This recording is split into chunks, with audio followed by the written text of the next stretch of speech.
국회 입법 데이트의 이익선입니다. 발달 장애인의 권리를 보호하고 또 장애인과 그 가족들을 지원하는 법률이 지난 4월 임시국회를 통과했습니다.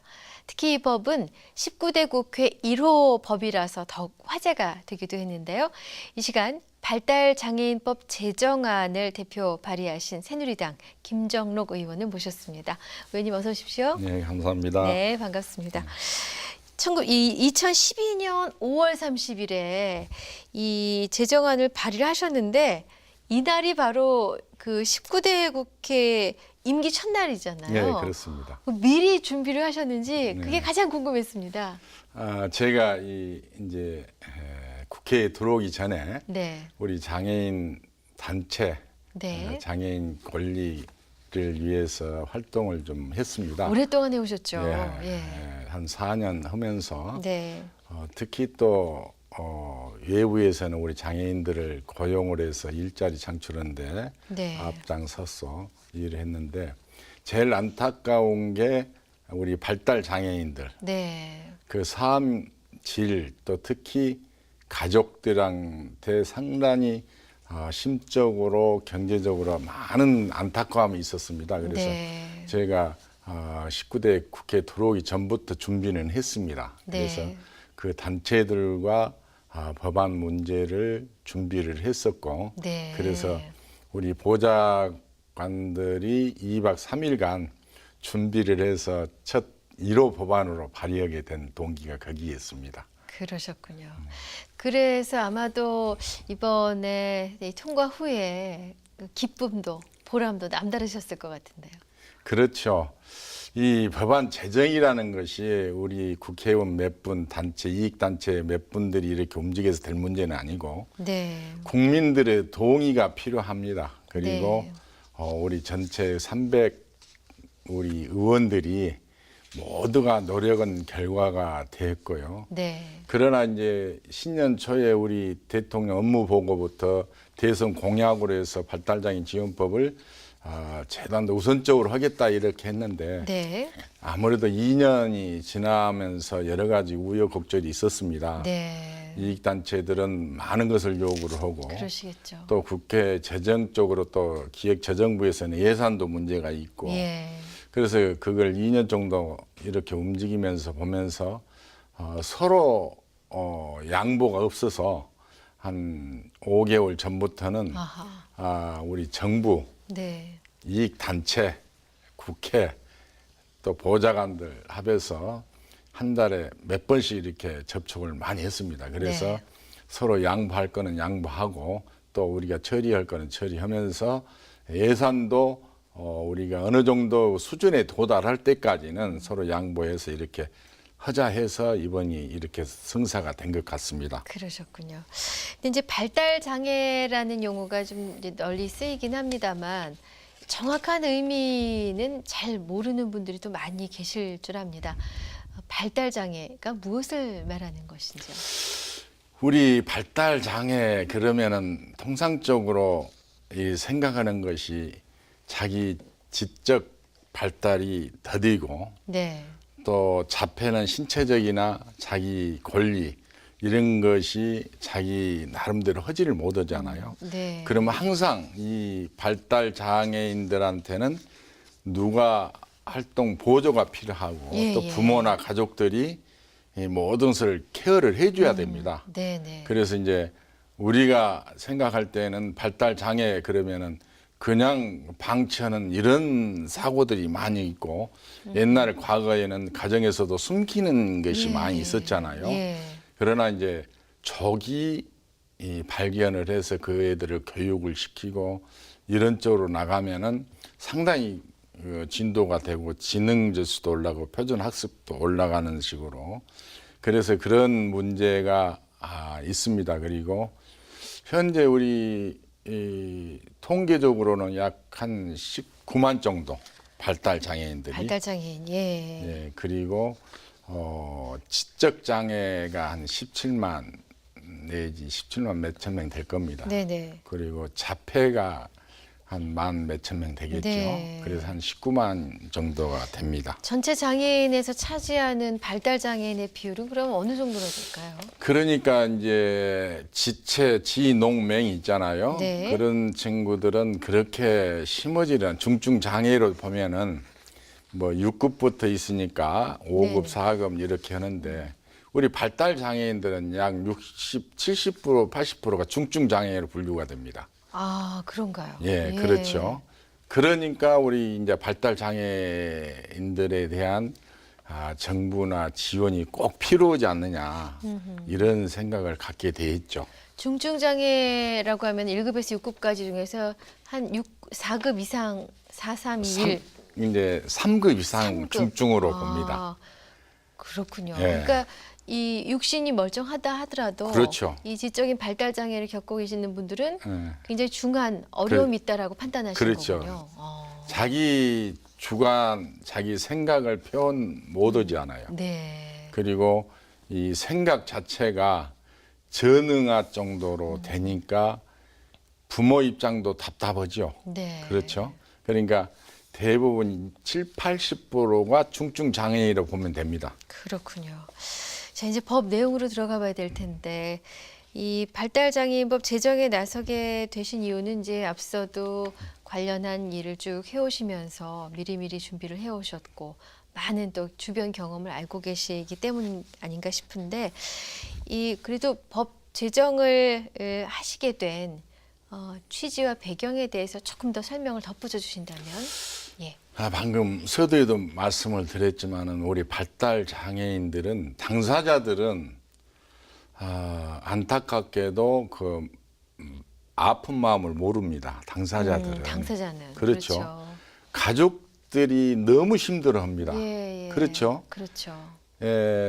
우리 가정에 발달 장애인이 하나 있다 하면은 부모부터 첫째는 상당히 힘들어합니다. 네. 또 둘째로는 경제적으로 힘들어하고 또 요즘에 특히 우리 발달 장애 아동을 가지고 교육이나 이런 측면에서 하게 되면은 사회적으로도 그 호응을 받지를 못합니다. 도출 네. 행동을 하고 이래서 특히 이제 당사자도 중요하지만은 그 가족을 네. 위한 법을 내가 만들어서 부모네들에게 조금이라도 보탬이 됐으면 좋겠다. 네. 또 특히 그 이제 구체적으로 들어가서는 교육 문제나 소득 문제 이런 것까지도 이제 좀 마련해 드려야 되지 네. 않느냐 이런 차원에서 발의가 된 것 같습니다. 근데 이 참고로 발달 장애의 경우 이 조기 진단이 물론 다른 질병도 그렇습니다. 조기 진단이 아주 중요하다고 전문가들이 말을 합니다만 왜 그렇습니까?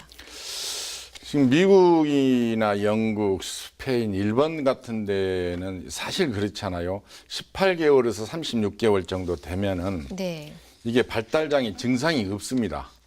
알아채기 어렵죠. 네, 그렇죠. 예. 그리고 또 부모 입장에서는 내 자식이 네. 발달장애가 되겠느냐, 장애를 가지고 태어났겠느냐, 이런 생각을 해서 병원에 가서 이렇게 진단도 하고 조기 발견해서 그게 맞는 교육을 시켜주면은 학습도 진도가 있고 지능도 발전이 되잖아요. 그런데 지난 3월 12일이죠.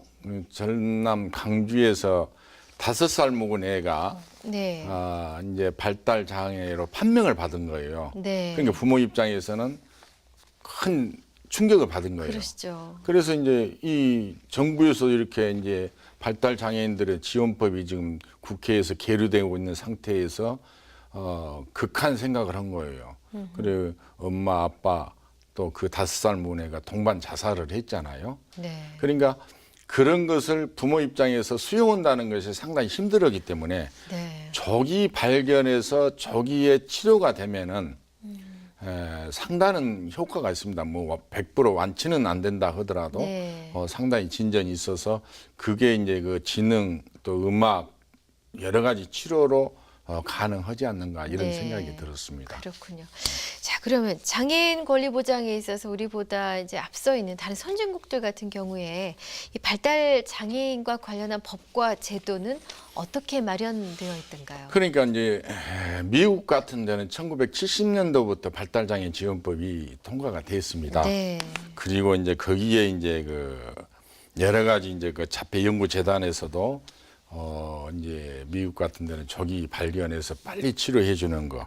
특히 이제 그 사례를 보면은 그 효과가 지능 면에서는 상당히 앞서 나갑니다. 아하, 빨리 발견해서 네. 치료를 개입하면. 그렇죠. 예. 그래서 이제 그런 것을 미국이나 이 선진국에서는 정말 발달 장애 누구 부모 잘못도 아니잖아요. 네. 그래서 이제 미국, 영국 같은데 일본에서도 1980년도 이게 발달장애인 지원법이 이제 통과가 된 걸로 알고 있습니다만 네. 선진국에서도 이런 법과 제도가 이제 구비가 된 것에 대해서는 우리나라도 상당히 그 대처 방안은 좀 빠릅니다. 네. 그러나 그 선진국에 비해서는 우리 발달 장애인들에 대해서 이제 그 좀 늦다 이런 생각이 들어요. 네. 그래서 이제 선진국 대비 우리 대한민국도 국가 경제 국력이나 이런 걸 봐서도 제가 이번에 국회에서도 이제 제일 중요한 쟁점이 뭐였냐면요, 소득 보장. 경제 활동을 못 하니까 그렇죠. 그래서 소득 보장을 이렇게 이제 해야 된다는 그 이익단체들하고 이제 논쟁이 있었는데 예산이 너무 많이 들어가잖아요. 그렇죠. 그래서 이제 선진국도 그런 것을 많이 하고 있는데 그래서 3년에 걸쳐서 이걸 소득 보장을 해줄 수 있게끔 네. 그 서로가 이렇게 이익단체와 정부와 합의가 된 겁니다. 아, 그렇군요.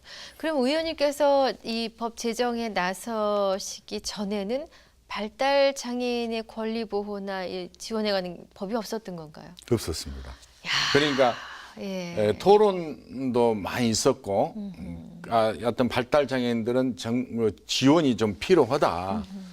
그런데 인식은 하고 있었지만. 생각들은 하고 있고 지원이 돼야 한다.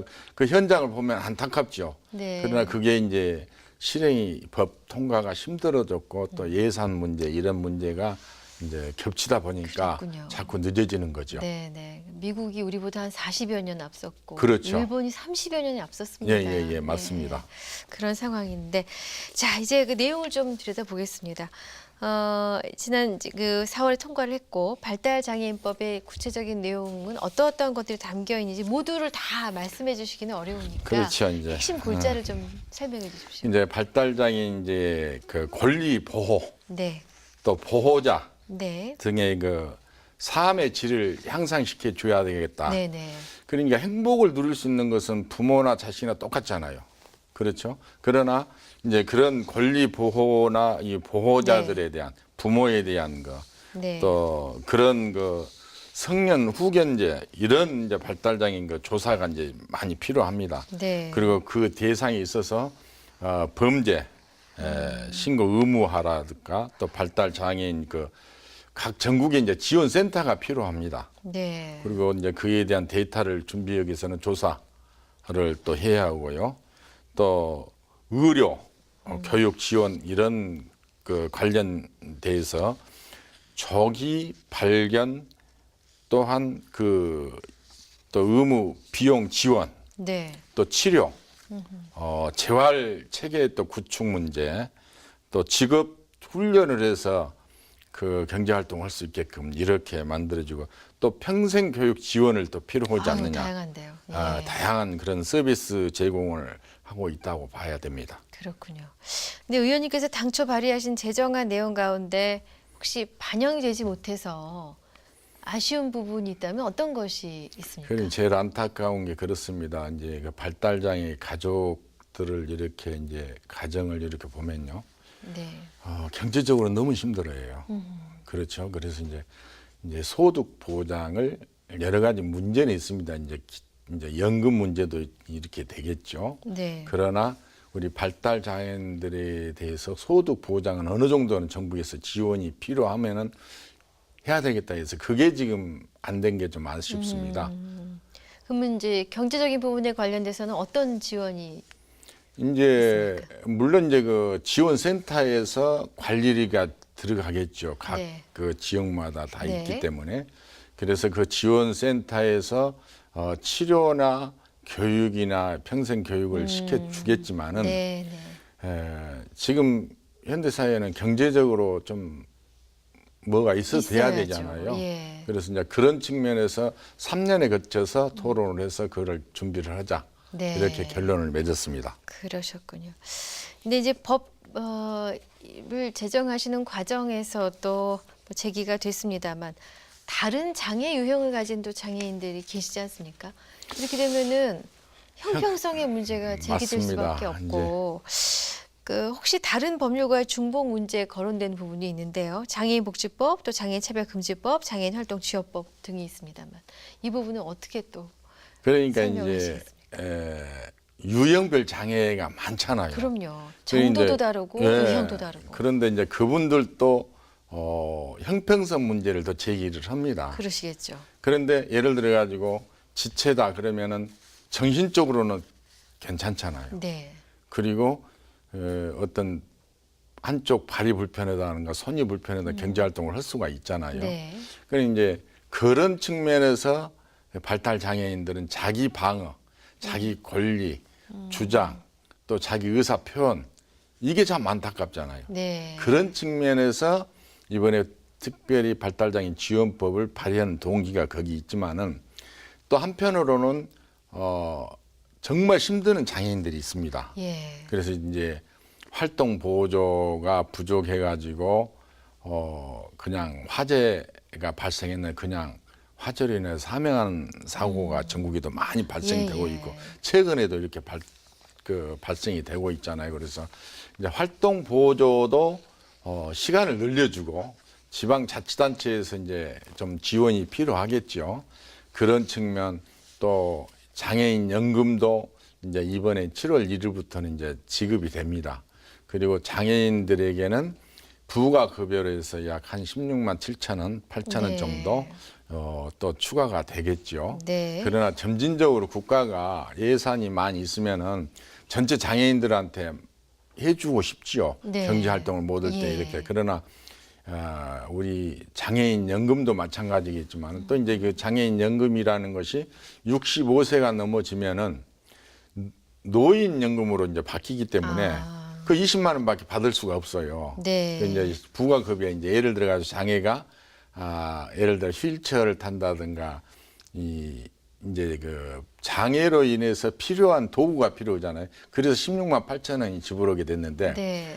이제 노인연금 넘어가면 또 그 20만 중복이 원밖에 안 되지 안 되는군요. 되잖아요. 네. 그래서 이제 국가적으로 이제 여러 가지 이제 우리 그 소외계층들에 대한 그 배려가 우리 박근혜 정부에 들어서면서 상당히 적극적으로 지금 대처를 하고 있고 저는 장애인 대표로 국회에 들어와서 특히 노인과 소외계층, 우리 특히 장애인들 이런 분에 대해서 소득 보장이나 일자리 창출을 많이 하기 위해서 노력하고 있습니다. 네네. 근데 의원님께서는 갑자기 뜬금없는 질문입니다만은 어떻게 이렇게 장애인들에 대해서 관심을 갖고 일을 하시게 되셨는지 짤막하게 좀 말씀해 그래요? 주시죠. 저는 중학교 2학년 때 교통사고로 한쪽 발을 잃었어요. 외부적으로 보면은 잘 모른다 생각하는데 그래서 평소에 장애인들 일자리를 만드는데 어떤 사업을 하면서 꼭 그런 생각을 가졌습니다. 그러셨군요. 복지가 뭐냐? 네. 일자리다. 그렇군요. 그래서 일자리 창출에 앞장섰던 것입니다. 네.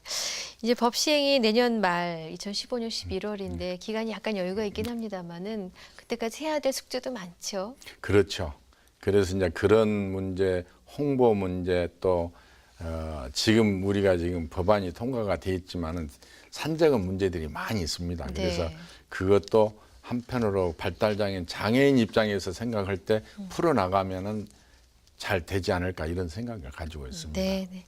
자, 이제 마지막 질문을 드려야겠는데요. 의원님께서 또 이 법과는 별개로 새롭게 관심을 쏟고 지금 준비 중이신 새로운 입법 계획이 있으시다면? 그러니까 저는 그렇습니다. 물론 이제 여러 의원님들, 훌륭한 여러 의원님들이 여러 가지 법안을 이렇게 하지만은 복지 사각지대에 있는 분들이 있지 않습니까? 네. 우리가 자식이 있어가지고 정말 그 경제 활동을 하지 못하면서 우리 저 송파에 있는 세 모녀들이 자살한 사건 이게 네. 그래서 그걸 지금 오늘 우리 국회 임시국회 열리면서도 우리 원내대표께서 말씀하신 것이 민생경제 네. 문제를 좀 해서 그런 걸 좀 챙겨보려고 노력합니다. 소외계층이나 네. 특히 이제 그 복지 사각지대에 있는 분들을 네. 우리가 직접 찾아가서 네. 그 파헤쳐서 그분들의 아픔을 달래주고 경제적으로 도움을 줄 수 있는 그런 방향으로 가기 위해서 노력하고 있습니다. 네. 의원님 앞으로도 또 활발한 입법 활동 해주시기를 바라고 곁에서 응원해드리겠습니다. 나와주셔서 감사합니다. 고맙습니다. 네. 네. 국회 입법데이트 오늘은 새누리당 김정록 의원과 함께한 시간이었습니다. 시청해주신 여러분 고맙습니다.